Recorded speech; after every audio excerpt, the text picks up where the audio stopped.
गर्मियों की छुट्टियों में 15 दिन के लिए मायके जाने के लिए पत्नी और दोनों बच्चों को रेलवे स्टेशन छोड़ने गया तो पत्नी जी ने सख्त हिदायत दी, मांझी बाबूजी का ठीक से ध्यान रखना और समय समय पर उन्हें दवाई और खाना खाने को कहिएगा।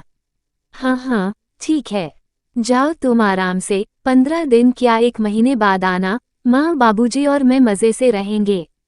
और रही उनके ख्याल की बात तो मैं भी आखिर बेटा हूँ उनका, मैंने अकड़ते हुए कहा। पत्नी सीमा मुस्कुराते हुए ट्रेन में बैठ गई। कुछ देर में ही ट्रेन चल दी।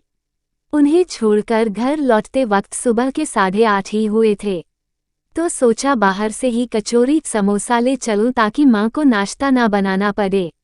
घर पहुंचा तो माँ ने कहा, तुझे नहीं पता क्या, हमने तला हुआ खाना पिछले 8 महीनों से बंद कर दिया है।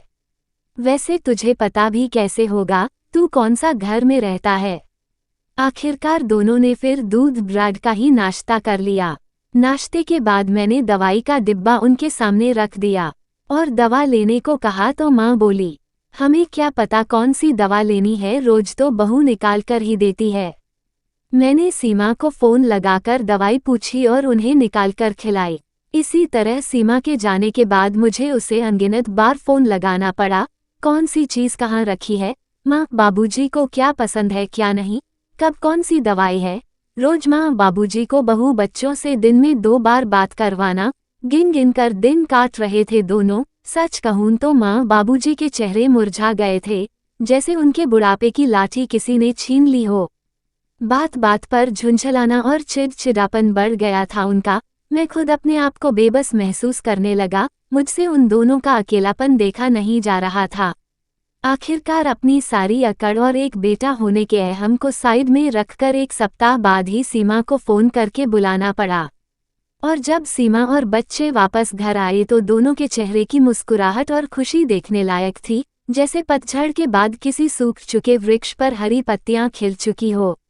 और ऐसा हो भी क्यों नहीं, आखिर उनके परिवार को अपने कर्मों से रोशन करने वाली उनकी सीमा जो आ गई थी।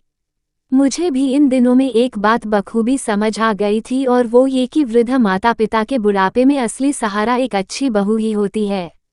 दोस्तों, कहानी को अंत तक सुनने के लिए धन्यवाद। अगर आपको कहानी पसंद आई तो वीडियो को लाइक और कमेंट करके ज़रूर बताएं और चैनल को सब्सक्राइब करना ना भूलें।